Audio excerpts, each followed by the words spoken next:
সাতক্ষীরার জামাতের এমপি, সাবেক জামাতের এমপি গাজী নজরুল ইসলামের নারী কাণ্ড যখন দেশব্যাপী উত্তেজনা তৈরি করছে এবং সেই উত্তেজনার পারদ ক্রমেই বাড়ছে, কমেনি এতটুকু, সেটার মধ্যেই জামাতের অনেক নেতা দেশের বহু জায়গায় বহু ভিডিও একের পর এক বেরোচ্ছে। সাতক্ষীরার জামাতের সাবেকের এই নেতার এমপির আবার দ্বিতীয় কিস্তির ভিডিও, হোটেলের ভিডিও বেরোচ্ছে।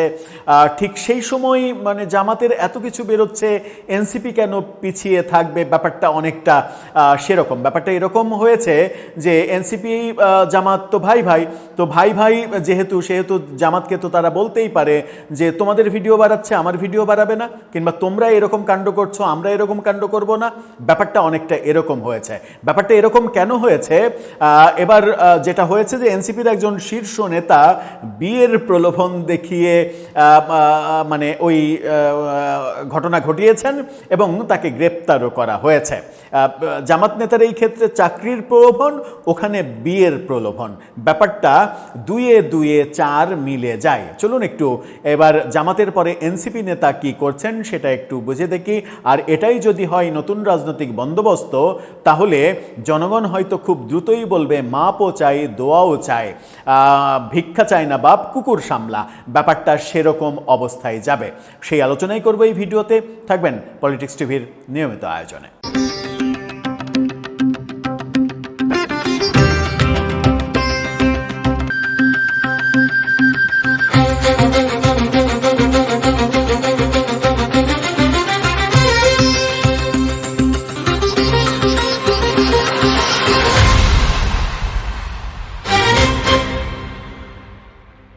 দর্শক, বলছিলাম জামাত কাণ্ডের পরে এবার এনসিপি কাণ্ড। জামাত কাণ্ডে উঠে এসেছে চাকরির প্রলোভন এবং সিভিতে জোর সুপারিশ করা, সচিবের কাছে সেটা দেয়া, এই ব্যাপারগুলো আমরা দেখেছি।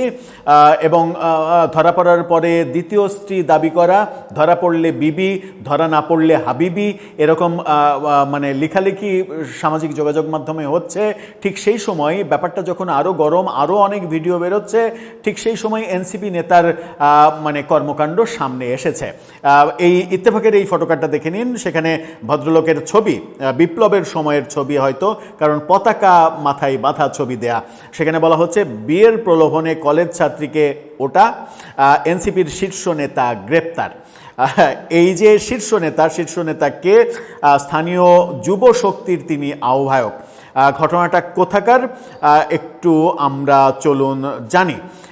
সেখানে বলা হচ্ছে যে সামাজিক যোগাযোগ মাধ্যমে পরিচয় থেকে প্রেমের সম্পর্ক এবং বিয়ের প্রতিশ্রুতি, পরবর্তীতে আবাসিক হোটেলে গিয়ে শারীরিক সম্পর্ক গড়ে যোগাযোগ বিচ্ছিন্ন করার অভিযোগে এনসিপির এক নেতাকে গ্রেপ্তার করেছে পুলিশ। চট্টগ্রামে এই ঘটনা ঘটেছে। চট্টগ্রাম নগরীর চান্দগাঁও থানার এক তরুণীর দায়ের করা মামলায়, মানে এই মামলায় তাকে গ্রেপ্তার করা হয়। গ্রেপ্তার আফতাব মজুমদার, এনসিপির চট্টগ্রাম মহানগর কমিটির সংগঠক ও বন্দর থানা যুব শক্তির আহ্বায়ক। অনুসন্ধানে আরও জানা যায় 14ই মে জাতীয় নাগরিক পার্টির সদস্য সচিব আক্তার হোসেনের স্বাক্ষরিত এক সাংগঠনিক বিজ্ঞপ্তিতে তাকে দলের কেন্দ্রীয় আহ্বায়ক কমিটির সদস্যও করা হয়। কেন্দ্রীয় আহ্বায়ক কমিটির সদস্য। চান্দগাঁও থানায় দায়ের করা মামলার এজাহারে ভুক্তভোগী উল্লেখ করেন, প্রায় 3 মাস আগে সামাজিক যোগাযোগ মাধ্যম ফেসবুকে আফতাবের সঙ্গে তার পরিচয় থেকে গড়ে ওঠে প্রেমের সম্পর্ক। এক পর্যায়ে অভিযুক্ত অনৈতিক সম্পর্কে ইচ্ছা প্রকাশ করলে তিনি বিয়ের আগে তাতে অসম্মতি প্রকাশ করেন। এজাহারে উল্লেখ করা হয় 14ই জুলাই সকালে আফতাব মজুমদার মোবাইল ফোনে তাকে বিয়ের আশ্বাস দিয়ে নগরের বন্দর এলাকায় একটি আবাসিক হোটেলে ডেকে নেন। সেখানে বিয়ের প্রতিশ্রুতি দিয়ে তার সঙ্গে শারীরিক সম্পর্ক স্থাপন করেন।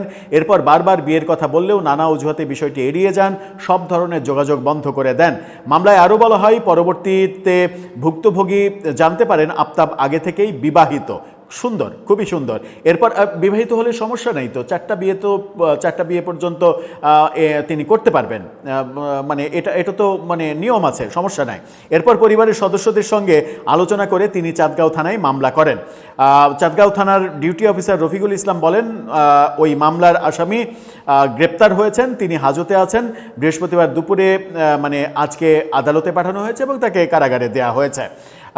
মঙ্গলবার রাত 9টার দিকে নগরের হালিশহর বিডিআর মাঠের অদূরে একটি দোকান থেকে আফতাব মজুমদারকে গ্রেপ্তার করা হয়। আফতাব মজুমদারের ব্যক্তি জীবনে এর আগেও একাধিক বিয়ে নিয়ে আলোচনা ছিল, তবে এসব তথ্যের স্বাধীনভাবে এখন পর্যন্ত কোনো প্রমাণ আসেনি। এনসিপি এই ব্যাপারে কি বলছে সেই ব্যাপারটা গণমাধ্যম এখনো পরিষ্কার করেনি। নিশ্চয়ই এনসিপি বলবে যে এটা আমরা খতিয়ে দেখছি। জামাত খুবই স্মার্ট ডিসিশন নিয়েছে।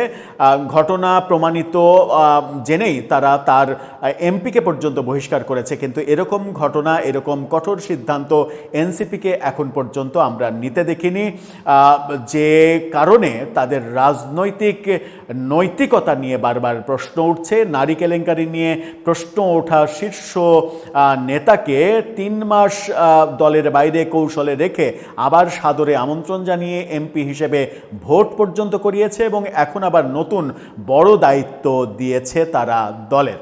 দর্শক, আপনার মতামত কি? ব্যাপারটা কি এরকম ভাই ভাই সম্পর্কের মতো হয়ে যাচ্ছে যে আপনি করবেন আমি করব না? এটা কি হয়?